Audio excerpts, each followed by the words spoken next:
You guys better appreciate this video because I was forced to download it at a low resolution while editing. Yeah, you better appreciate this.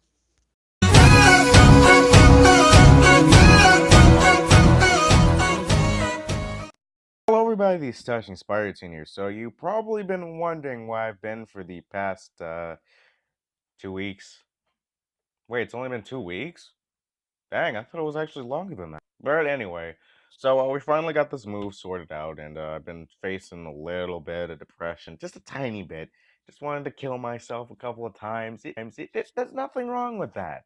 But anyway, I'm over it now. Or I hope. Anyway, so I just recently saw Spider-Man Homecoming like Sunday.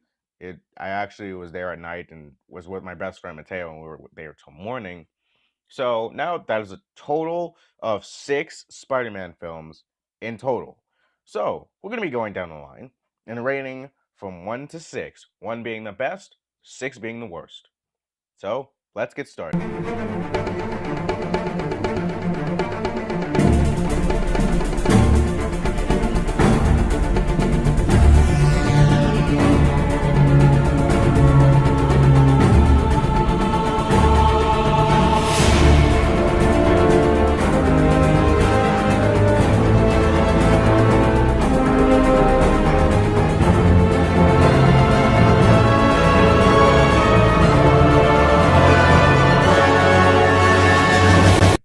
So a lot of people regard Spider-Man 2 as the best Spider-Man film to date. That it has emotion, it has internal conflict. It really has a lot of serious points in the film. Especially one of the best parts is when after Spider-Man, Peter Parker stops being Spider-Man because he stops believing in himself. That's the only reason why his power stopped working, because he didn't believe in himself anymore. And I know that sounds a lot cliche, but hey, it's still a pretty emotional scene, and it's impactful when Spider-Man finally comes back. A lot of people enjoy it, and then he goes on to the fight with the Doc Ock, and the train scene. That is the best scene ever, especially when he stops the train. I don't think any other film can top that, and that's why Spider-Man 2 has earned the #1 spot on this list.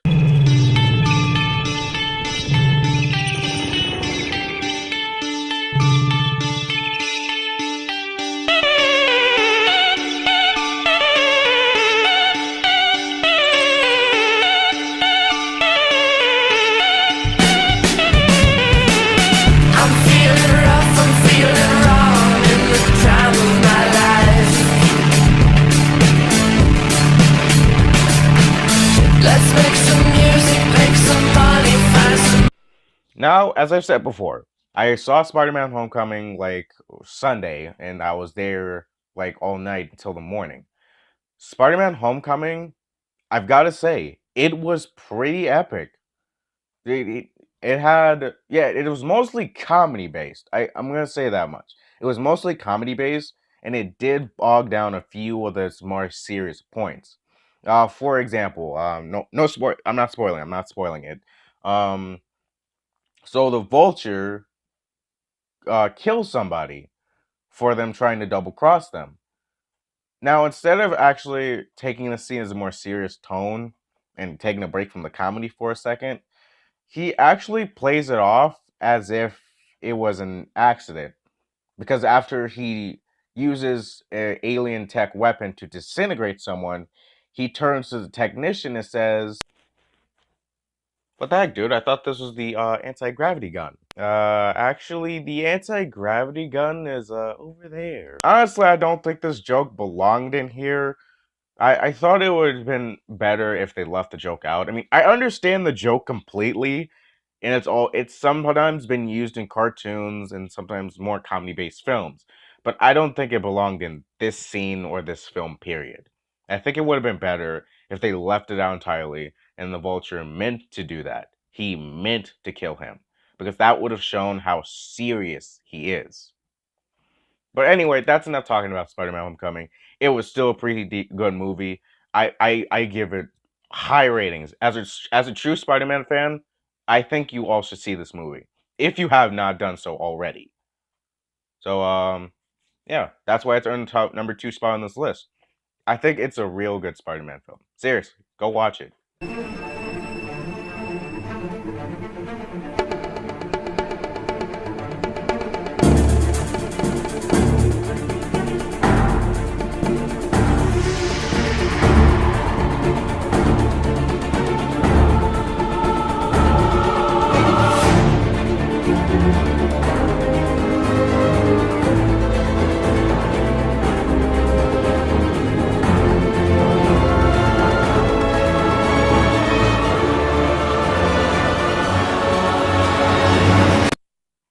And swinging its way on number 3 on the list is the movie that started it all, Spider-Man 1 in 2002.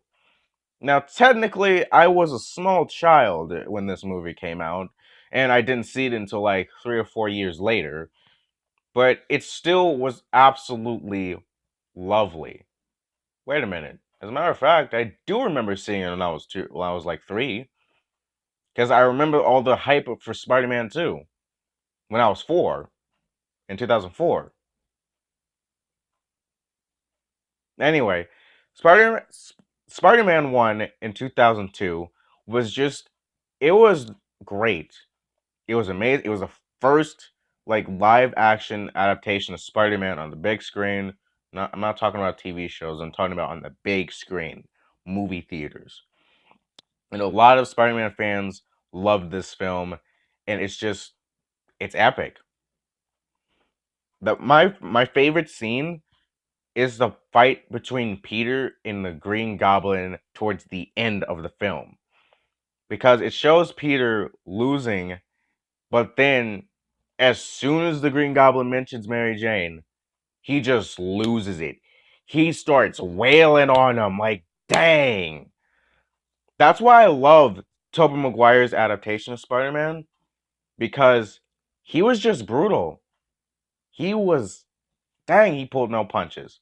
Yeah, he kind of did. But when it came to the Green Goblin, he just lost it. He just started wailing on him.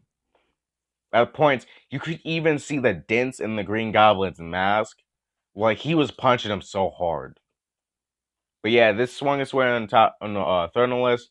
Now, if it wasn't for Spider-Man: Homecoming, this actually would have been the second. But anyway, let's move on.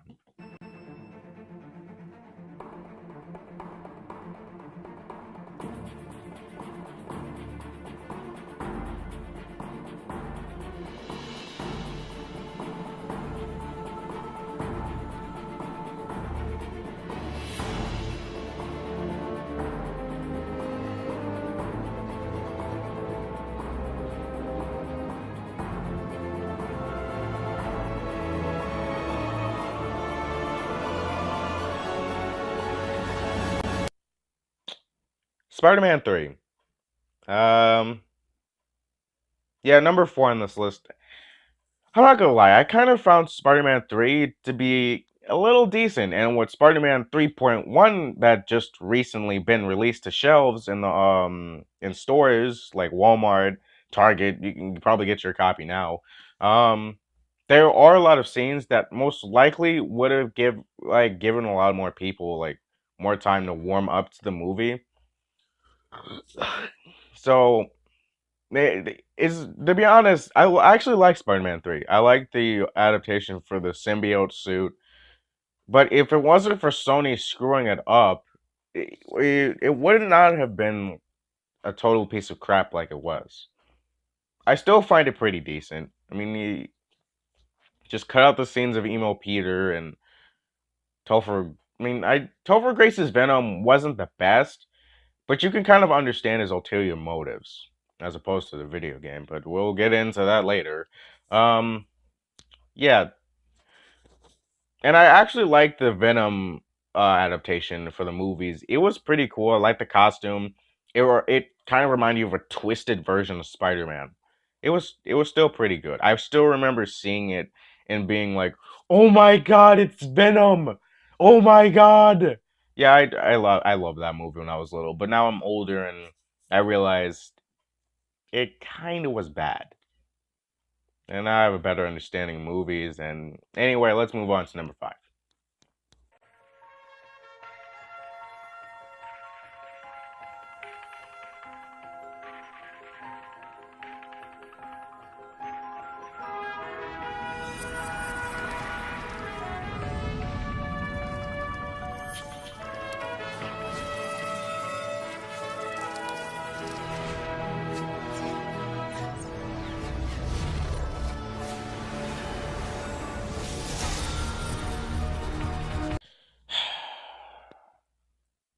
Now we're into the reboots. The second reboot. To be honest, this film, it does have strong points. The only thing I like about it is Gwen and Peter's relationship. As for the rest of the movie, no. For one, it's a reboot.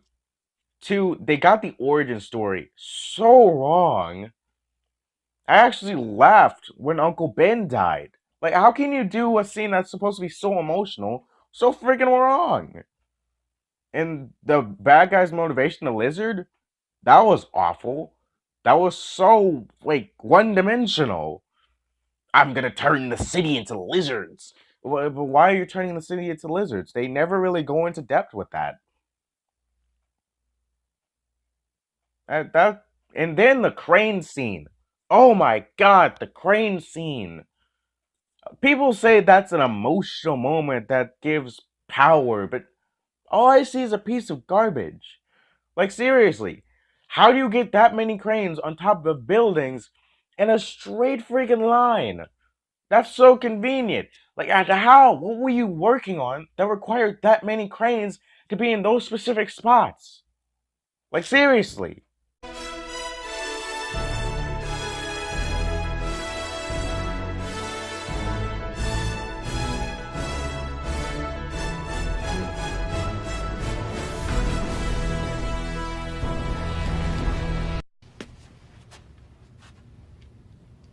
No, God! No, God, please, no! No! No! No! I hated this piece of garbage. Hang on, I need to take my glasses off for a second. The Amazing Spider-Man 2 is the absolute worst Spider-Man film ever created in the history of movies. There were plot lines all over the place. You didn't know what was going on. Then there's this cliche thing like Harry needs Peter's blood to survive the Green Goblin thing, even though his father was able to survive for I don't know, there's 30 years after he was diagnosed with the disease called the Goblin disease. Like, seriously? That makes no. And then as soon as he finds out, it's just like he starts deteriorating. Like, what? Like, seriously. And then Electro. Do not get me started on Max Dillon. Oh God, that had to have been Jamie Foxx's worst role in a movie. Like, seriously, they dragged poor Jamie Foxx into this and made fun of his profession. His character was a fanboy Spider-Man, a terrible one at that, and he always wanted people to notice him. And then he becomes Electro, and then he just outright hates Spider-Man for no friggin' reason. Like, come on, that makes no sense. Like, why? And then, oh God, not even Gwen and Peter's relationship could save this movie. As a matter of fact, those scenes were awful with them. Like, seriously, how can you screw up something so bad? Those two are dating in real life. How? And then there's a scene where when Peter and the Goblin are in the tower, and basically you get spoiler warning: Gwen Stacy dies. Gwen Stacy dies. Even that part wasn't done right. Like, Jesus Christ.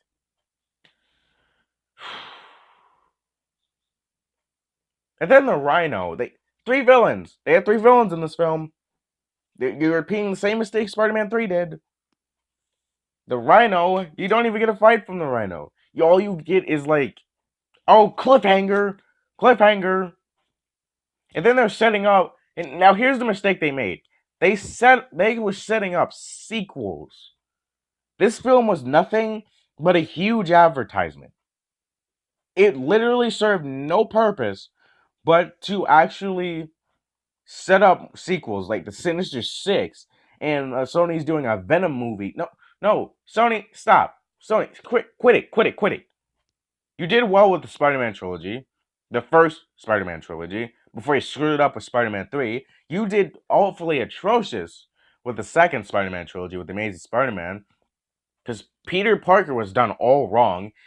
Peter Parker's not a skater, tomboy, hipster jerk. He was a jerk. Like, seriously. He gave a crap about nobody. And then he got people killed. Remember that scene in Amazing Spider-Man 2? Where he's supposed to be stopping the Rhino, or whatever his name is, Paul Giovanni's character. And all he does is stop and make jokes. He makes jokes. He sacrifices people's lives to make jokes. Spider-Man doesn't do that. No, he does not. So anyway, that's my ranking of all six Spider-Man films. I hope you guys enjoyed this. I hope you guys agree with me. Comment down below what you rank the Spider-Man films. I'll see you guys next time.